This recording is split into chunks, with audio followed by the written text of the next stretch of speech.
Salut tout le monde, c'est Raito, on se retrouve pour la review du chapitre 1088 de One Piece. Le chapitre était juste excellent, on va parler de tout ça. Il y a beaucoup de choses à dire. On a un chapitre extrêmement complet avec beaucoup d'informations, surtout beaucoup d'actions, mais surtout beaucoup de drame, voilà. Mais j'ai l'impression qu'on a les adieux de Garp définitifs, mais pas totalement non plus. On fera des petites théories là-dessus. C'est parti, on commence la vidéo. D'ailleurs, avant, n'hésite pas à liker la vidéo si jamais elle te plaît et à t'abonner si tu aimes One Piece. Ici, on en parle toutes les semaines. Voilà, on est des gros fans de One Piece. One Piece, c'est la vie. On l'oublie pas, donc c'est parti. Franchement, on va commencer directement avec un flashback. Oui, flashback qui fait plaisir avec la première leçon de Kobe et de Hermep. Ça y est, ils sont là, ils sont en cours, enfin. Et ça fait plaisir de voir justement comment un petit peu il est rentré dans la marine. Parce que c'est vrai que Kobe, on a eu le avant-après, mais pas trop le entre-deux, tu vois. Donc ça fait plaisir parce qu'on a bien sûr Garp en tant que prof, en tant qu'instructeur dans cette classe-là. Et Garp va poser justement une question très intéressante. En gros, si jamais il y a un bébé et un vieillard et qui peuvent du coup sauver que 2 personnes. Donc qui c'est qu'ils choisissent tout simplement de sauver? Alors voilà, on a Kobe qui lui va dire moi je descends du bateau et du coup je mets dedans le bébé et le vieillard pour qu'il puisse partir. Donc il va sauver les deux, mais lui va rester. Et en fait Garp a une autre logique qui est tout à fait logique d'ailleurs, qui est tout à fait compréhensible. Pour lui en fait c'est simple, c'est le plus vieux, tu le laisses et tu prends juste les plus jeunes. Donc en l'occurrence si Kobe donc du coup devait sauver le vieillard ou le bébé, il devrait sauver que le bébé, partir avec le bébé et laisser le vieillard. Tout simplement parce que le vieillard a moins de temps à vivre, là où Kobe est quand même beaucoup plus jeune et le bébé, j'en parle même pas, il est encore plus jeune. En fait, Garp a vraiment cette vision où il faut sauver la jeunesse, parce que la jeunesse d'aujourd'hui c'est le futur en fait de demain. Il applique clairement cette logique là. C'est pour ça que pour lui les vieux en fait faut les laisser, voilà. Sauf que forcément il va se faire engueuler par les instructeurs de la marine qui n'ont pas la même façon de penser, même très différente. Mais moi personnellement je comprends tout à fait la logique de Garp. Enfin en tout cas voilà, et comme j'ai dit, les instructeurs de la marine ont une autre logique, puisque pour les instructeurs de la marine toutes les vies sont égales. Après on a le droit à un deuxième flashback qui fait extrêmement plaisir, où en fait on comprend un petit peu mieux ce qui s'est passé sur Amazon Lily. Rappelez-vous, sur Amazon Lily, on avait Barbe Noire qui s'était pointé pour voler le fruit du démon de Bois Hancock. Et donc Kobe était intervenu et finalement on s'était retrouvé un chapitre ou deux plus tard et Kobe avait été enlevé. On ne savait pas réellement pourquoi, comment ça s'était déroulé. On a enfin l'explication. Alors Barbe Noire a accepté en tout cas de partir et de renoncer à prendre le fruit de Boa et donc quitter Amazon Lily, mais pas sans récupérer quelque chose en échange. En l'occurrence, il avait récupéré 800 soldats de la marine, 800 soldats totalement random, mais ça reste 800 soldats. Mais en plus de ça, il a récupéré un cuirassé aussi. Et Kobe va proposer une alternative, sa vie contre la leur. C'est-à-dire que Kobe va proposer à Barbe Noire que Barbe Noire kidnappe Kobe. En échange, les soldats peuvent partir et le cuirassé ne sera pas pris. Et on le sait, Barbe Noire a accepté puisque Kobe a été emmené à l'île de la Ruche, etc. Donc la suite, on la connaît, mais c'est bien d'avoir un petit peu l'acheminement vers la chute finale. Et c'est un petit peu comme finalement la rêverie, où on avait vu un petit peu la fin de la rêverie, mais en fait on savait pas trop ce qui s'était passé pendant la rêverie. Après on a eu les explications. Là c'est le même principe et franchement je kiffe. Voilà, c'est pas mal d'avoir eu ces informations là, de mettre ça au point. On conclut avec l'île de la Ruche, et c'est vrai que l'île de la Ruche est reliée. Enfin, on conclut avec l'île de la Ruche Barbe Noire, mais c'est relié du coup à Amazon Lily, puisque c'est là-bas que Kobe a été kidnappé. Et vis-à-vis de la marine, ça pose pas de problème, puisque Kobe n'est pas un membre de la marine, c'est un membre du SWORD déjà, donc il obéit pas forcément à la marine. Et de toute façon, ils ont pas reçu l'ordre comme quoi ils pouvaient combattre un empereur. Bon, de toute façon, ils auraient jamais pu vaincre Barbe Noire, mais voilà, ils ont pas reçu l'ordre, et effectivement, il faut un ordre. Tu peux pas affronter un empereur comme ça, tu n'as pas le droit en tant que marine. Alors, Kobe fait un peu ce qu'il veut, parce qu'il fait partie du SWORD, donc c'est lui qui va finir kidnappé, et la suite on la connaît. En tout cas, maintenant, on repart sur le présent, sur l'île de la Ruche, avec Garp et la main géante de Pizarro. Alors, la main géante qui va s'écraser, qui va tuer des centaines de personnes, des centaines de vies qui vont être perdues aussi bien chez les civils que chez la marine.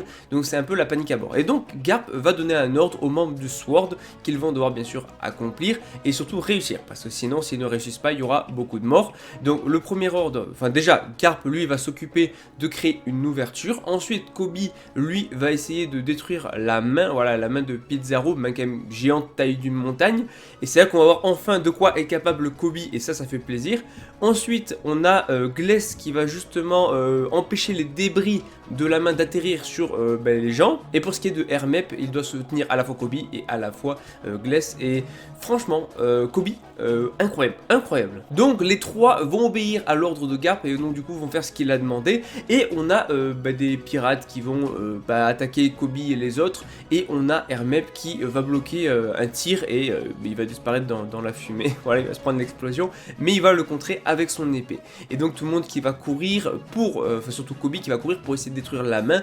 Mais on a également Garp vs Aokiji, encore une fois. Et là, Garp va nous faire une dinguerie. Garp qui n'en a pas fini avec Aokiji, qui va aller tellement vite qu'il va mettre Aokiji au sol. Et même Aokiji est surpris. Donc là, on peut se dire que Garp, en vrai, a un level de fou. Et j'en parlerai à la fin de la vidéo. Mais je trouve que Garp est beaucoup trop sous-estimé par les gens. En fait, je ne comprends pas comment les gens peuvent se dire avec ces chapitres-là que Garp n'est pas si ouf que ça, que Garp est faible et tout. Je ne comprends pas. J'expliquerai ma logique après, mais vraiment là, je ne comprends pas. En tout cas, il va mettre directement Aokiji au sol. Il va le frapper. Bon, Aokiji n'est pas KO, bien sûr. Mais Garp, ensuite, il va sauter sur les maisons et il va utiliser carrément le Galaxy Divide. Donc, nouvelle attaque de Garp qui est extrêmement stylé. Il y a des éclairs, probablement du coup du haki. On ne sait pas encore une fois si c'est du haki des rois, il n'y a absolument rien de confirmé. Mais il y a du haki qui a l'air de se dégager de l'attaque. Le crâne va se fendre en deux.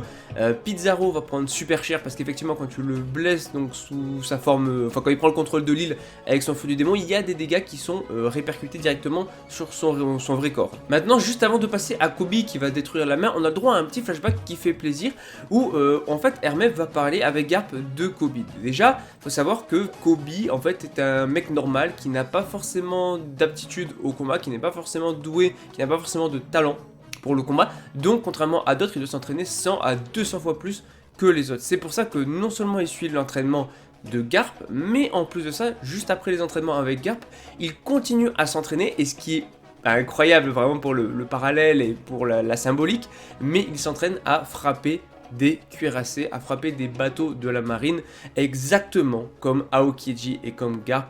C'est le digne élève de Garp, voilà, le digne élève, contrairement à Aokiji qui a mal tourné. Là, on a le digne élève de Garp, à savoir Kobe qui fait partie du Sword, qui s'entraînait vraiment de la même manière. C'est incroyable. Et là, attention, mais c'était fou de chez fou. On a Kobe, donc déjà tout le monde, enfin, tous les pirates de Barbe Noire vont se moquer de lui en mode ouais, le titre de héros, voilà, ça lui est monté à la tête et tout, il s'est pris pour qui, enfin tout le monde rigole parce que personne pense que Kobe, le petit Kobe là, peut détruire la main de Pizarro. Voilà, pour eux c'est impensable, du coup ils vont se moquer d'eux.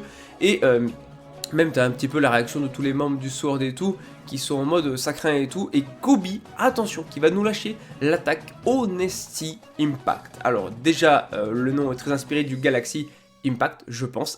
Voilà, en même temps, tel maître, tel élève. Et il va fendre en deux la main de Pizarro. Pizarro qui va prendre ultra cher. Je pense que lui, il est complètement KO. L'attaque est folle. La planche est folle. Je tiens à préciser, comme j'ai vu des éclairs, on voit des éclairs quand Kobe attaque. Alors, est-ce que c'est du haki des rois? Je pense pas. Peut-être haki de l'armement, peut-être qu'il a été le haki de l'armement sur son point, ce qui est possible. Et Kobe, je suis trop content de le voir enfin en action, enfin faire quelque chose de complètement fou.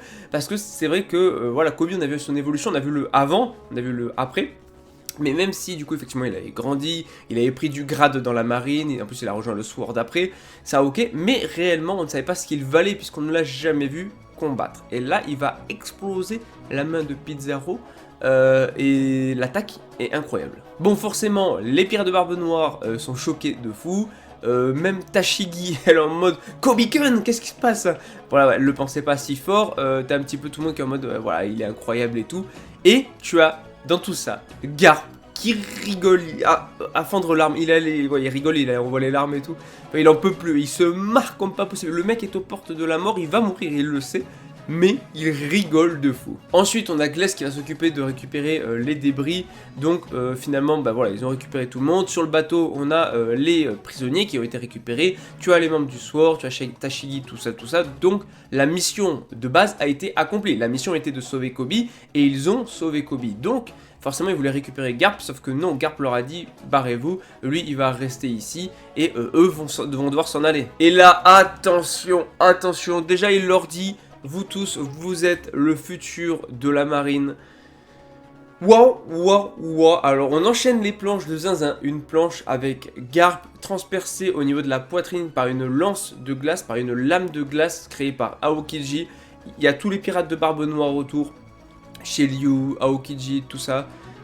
C'est une masterclass. Garp qui est transpercé au sol, mais qui se marre, qui rigole en mode il rigole pour la fin. Garp, jusqu'à la fin, il aura rigolé. On voit qu'il est en train de se geler. Ouais, il est en train de geler. Maintenant, je pense pas en fait, je me dis qu'il n'est pas forcément mort. Déjà, parce que le narrateur a pris la parole et qui a dit le destin inconnu du légendaire héros. Voilà, à partir de là, si son destin est inconnu et qu'il n'est pas annoncé mort ou décédé, pour moi, il peut survivre. Donc, il y a moyen que Aokiji, en le gelant, en fait, le sauve, puisqu'il peut le conserver. Non seulement, du coup, en le gelant, ses plaies ne vont pas s'ouvrir, il ne va plus saigner. Et en plus de ça, peut-être que ça peut le conserver. Donc, ça peut faire en sorte qu'il ne meure pas réellement. Donc, Garp pourrait revenir, pourrait ne pas être mort. Mais s'il est réellement mort, autant vous dire que Luffy, déjà, Barbe Noire est responsable de la mort de Ace. Si maintenant les pirates de Barbe Noire sont responsables de la mort de Garp, Luffy va péter un câble comme jamais. Vraiment, il va péter un câble.